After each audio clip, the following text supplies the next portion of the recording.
श्री सीताराम चंद्राभ्याम नमः। किष्किंधा कांड 54वां सर्ग।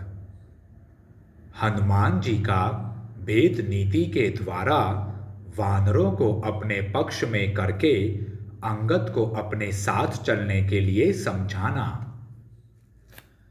तारापति चंद्रमा के समान तेजस्वी तार के ऐसा कहने पर हनुमान जी ने यह माना कि अब अंगद ने वह राज्य जो अब तक सुग्रीव के अधिकार में था हर लिया। इस तरह वानरों में फूट पड़ने से बहुत से वानर अंगद का साथ देंगे और बलवान अंगद सुग्रीव को राज्य से वंचित कर देंगे। ऐसी संभावना का हनुमान जी के मन में उदय हो गया।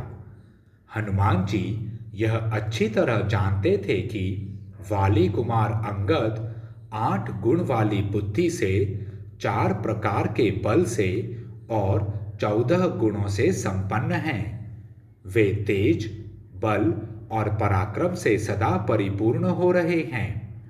शुक्ल पक्ष के आरंभ में चंद्रमा के समान राजकुमार अंगद की श्री दिनों दिन बढ़ रही है।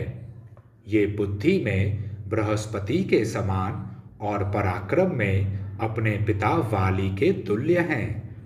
जैसे देवराज इंद्र बृहस्पति के मुख से नीति की बातें सुनते हैं, उसी प्रकार ये अंगद तार की बातें सुनते हैं।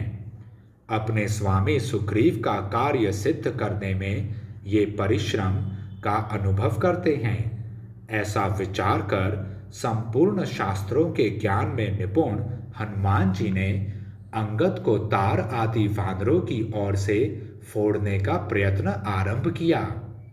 वे साम, दाम, भेद और दंड, इन 4 उपायों में से तीसरे का वर्णन करते हुए अपने युक्ति युक्त वाक्य वैभव के द्वारा उन सभी वानरों को फोड़ने लगे।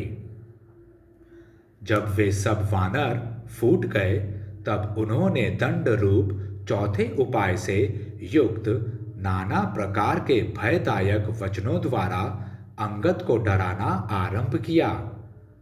तारानंदन, तुम युद्ध में अपने पिता के समान ही अत्यंत शक्तिशाली हो, यह निश्चित रूप से सबको विदित है।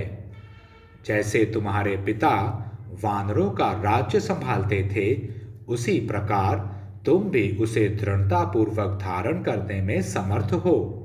किंतु वानर शिरोमणे, ये कपि लोग सदा ही चंचल चित्त होते हैं। अपने स्त्री पुत्रों से अलग रहकर तुम्हारी आज्ञा का पालन करना इनके लिए सहज नहीं होगा। मैं तुम्हारे सामने कहता हूँ, ये कोई भी वानर सुग्रीव से विरोध करके तुम्हारे प्रति अनुरक्त नहीं हो सकते। जैसे ये जामवान, नील और महाकपि सुहोत्र हैं, उसी प्रकार मैं भी हूँ। मैं तथा ये सब लोग साम, दान आदि उपायों द्वारा सुग्रीव से अलग नहीं किए जा सकते। तुम दंड के द्वारा भी हम सबको वानर राज से दूर कर सको, यह भी संभव नहीं है। अतः सुग्रीव तुम्हारी अपेक्षा प्रबल है। दुर्बल के साथ विरोध करके बलवान पुरुष चुपचाप बैठा रहे, यह तो संभव है, परंतु किसी बलवान से वैर बांधकर कोई दुर्बल पुरुष कहीं भी सुख से नहीं रह सकता। अतः अपनी रक्षा चाहने वाले दुर्बल पुरुष को बलवान के साथ विग्रह नहीं करना चाहिए। यह नीतिज्ञ पुरुषों का कथन है। तुम जो ऐसा मानने लगे हो कि यह गुफा हमें माता के समान अपनी गोद में छिपा लेगी, इसलिए हमारी रक्षा हो जाएगी, तथा इस बिल की अभेद्यता के विषय में जो तुमने तार के मुंह से कुछ सुना है, यह सब व्यर्थ है, क्योंकि इस गुफा को विदीर्ण कर देना लक्ष्मण के बाणों के लिए बाएं हाथ का खेल है। पूर्व काल में यहाँ वज्र का प्रहार करके इंद्र ने तो इस गुफा को बहुत थोड़ी हानि पहुंचाई थी, परंतु लक्ष्मण अपने पैने बाणों द्वारा इसे पत्ते के दोने की भांति विदीर्ण कर डालेंगे। लक्ष्मण के पास ऐसे बहुत से नाराज हैं जिनका हल्का सा स्पर्श भी वज्र और अशनि के समान चोट पहुंचाने वाला है। वे नाराज पर्वतों को भी विदीर्ण कर सकते हैं। शत्रुओं को संताप देने वाले वीर, ज्यों ही तुम इस गुफा में रहना आरंभ करोगे, त्यों ही ये सब वानर तुम्हें त्याग देंगे, क्योंकि इन्होंने ऐसा करने का निश्चय कर लिया है। ये अपने बाल बच्चों को याद करके सदा उद्विग्न रहेंगे। जब यहाँ इन्हें भूख का कष्ट सहना पड़ेगा और दुखद शैया पर सोने या दुर्वस्था में रहने के कारण इनके मन में खेद होगा, तब ये तुम्हें पीछे छोड़कर चल देंगे। ऐसी दशा में तुम हितैषी बंधुओं और सुहृदों के सहयोग से वंचित हो उड़ते हुए तिनके से भी तुच्छ हो जाओगे और सदा अधिक डरते रहोगे, अथवा हिलते हुए तिनके से अत्यंत भयभीत होते रहोगे।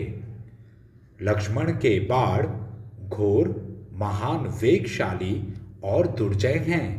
श्री राम के कार्य से विमुख होने पर तुम्हें कदापि मारे बिना नहीं रहेंगे।